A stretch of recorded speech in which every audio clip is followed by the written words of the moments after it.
All magazines have forms and conventions that audiences should recognise.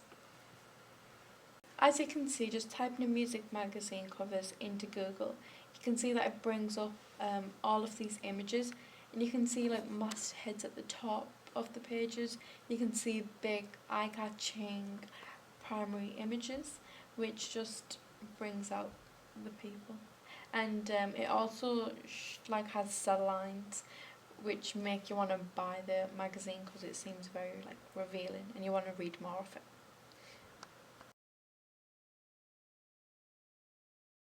So as you can see, Billboard magazine was one of the magazines that I looked at um, to make sure that I use the conventions with my music magazine cover. So for example, as you can see, looking at the Billboard magazine, which is to the left, that it has a blue colour scheme. It also has white as well along with it.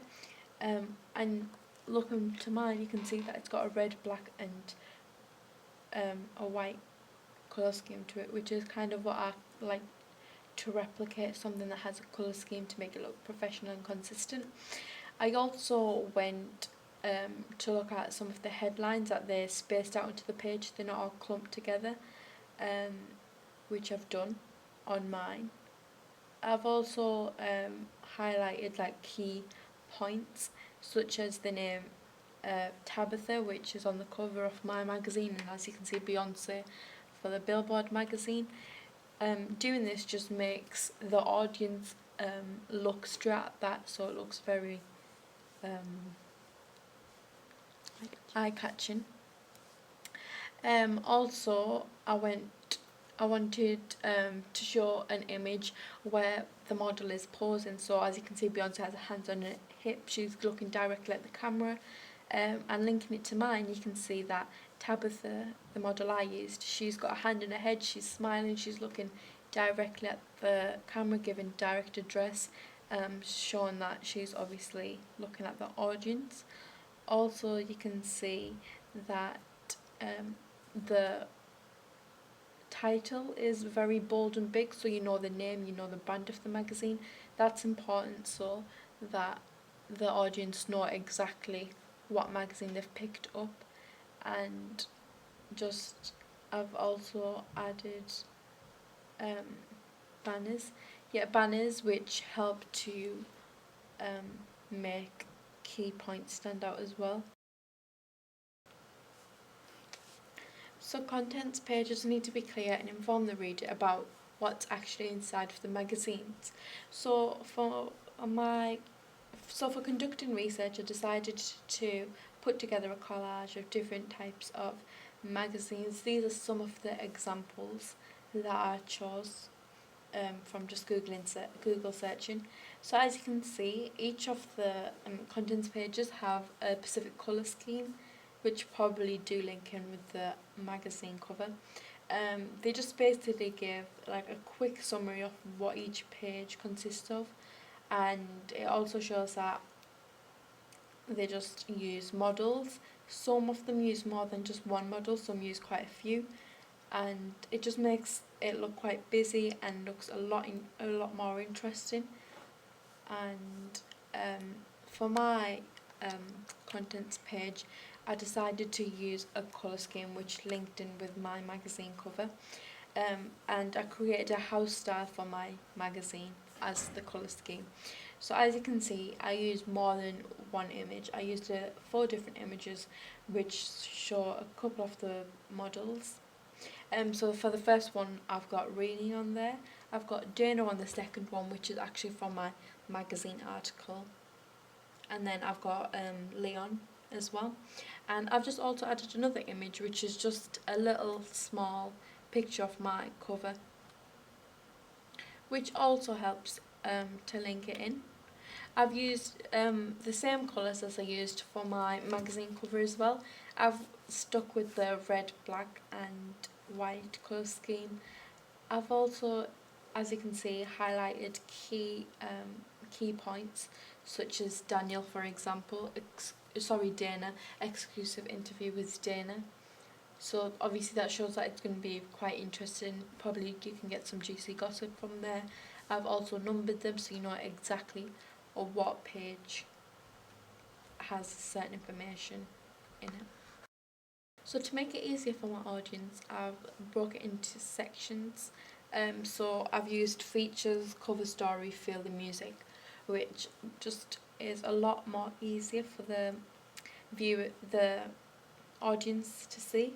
So I think that it makes it a lot more professional as well and consistent, that everything's been put in place, obviously for a reason. So I looked at music magazine double page spreads for my information. So as you can see, these are just a few of them that I researched and just put together. So for these, you can just see that they've got a colour scheme. They have a main person that they focus, like the main person they focus on, which is the singer. So it instantly just draws your attention to them. They all use key pull quotes just to show the main part of the article, or something that's a little bit more juicier to look at. And for main points, they use different colours, and they use maybe they put something in quotes, or they just make them bolder. So for example, this has been put into a text box, quotes up here, and etc. So that's just something that I took into consideration when I thought of mine, which is this is what I created. So for mine, I used a big bold image of my singer. This just immediately attracts the reader's eye.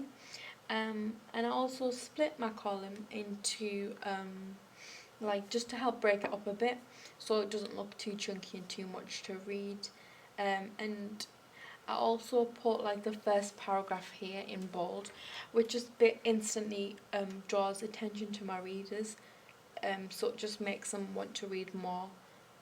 Also, I added a pull quote here, which also helps to break up the paragraphs, and it just makes it look a lot more exciting and it attracts the audience more because it looks like it's exclusive and it's going to be very exciting to read.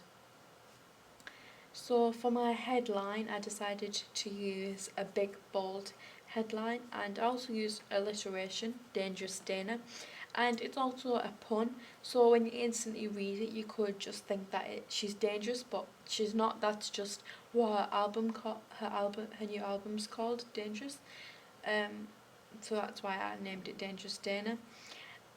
Also, I used a house style, which was considered by adding the masthead to the top left, just on top interview, which just links everything back onto my magazine cover, so you know that it's from that, the article's from that magazine.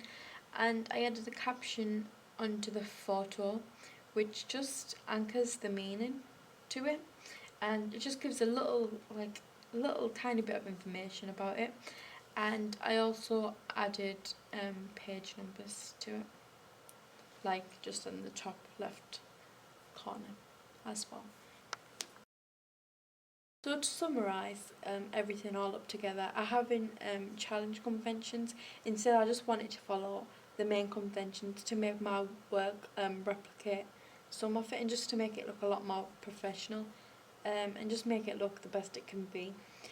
So doing this, some of the examples that I can say that I've done is I've used strong images, a few fonts and selective colours for my house style. I've used columns, mastheads, cell lines, pull quotes and captions to look as much like a music and style magazine as I possibly can.